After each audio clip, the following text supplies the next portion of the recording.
ഇങ്ങനെ ഒരു അവഗണന, ക്രൂരമായ ഒരു അവഗണന ഒരു കാലത്ത് നമ്മൾ നേരിടേണ്ടി വന്നിട്ടില്ല.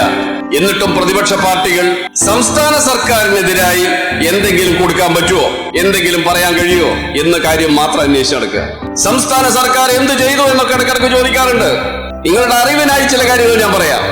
1032 കുടുംബങ്ങൾക്ക് മുഖ്യമന്ത്രിയുടെ ദുരിതാശ്വാസ ഫണ്ടിൽ നിന്ന് 5000 രൂപ, ഒരാൾക്ക് 5000 രൂപ വീതം അടിയന്തര ധനസഹായം കൊടുത്തു. കേന്ദ്രം ഫണ്ട് തരുന്നുണ്ടോ നോക്കാതെ കൊടുത്തത്. സ്റ്റേറ്റ് ഡിസ്ട്രസ് റിലീഫ് ഫണ്ടിൽ നിന്ന്, സംസ്ഥാന ദുരന്ത നിവാരണ ഫണ്ടിൽ നിന്ന് 5000 രൂപ വീതം വീണ്ടും കൊടുത്തു. ജീവനോപാധികൾ നഷ്ടപ്പെട്ടവർ ധനസഹായം കൊടുത്തു. കിടപ്പ് രോഗികൾക്ക് 300 രൂപ വീതം സഹായം കൊടുത്തു. മരണമടഞ്ഞു പോയവരുടെ ആശ്രിതർക്ക് സംസ്ഥാന ദുരന്ത നിവാരണ ഫണ്ടിൽ നിന്ന് 4 ലക്ഷം രൂപ വീതം സഹായം നൽകി.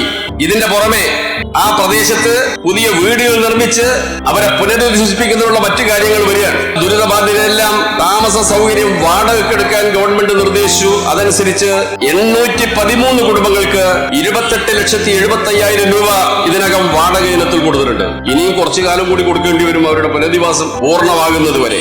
ഇതൊക്കെ സംസ്ഥാനം കേന്ദ്രം എന്ത് തരുന്നു എന്ന് നോക്കാതെ തന്നെ നൽകിക്കൊണ്ടിരിക്കുക.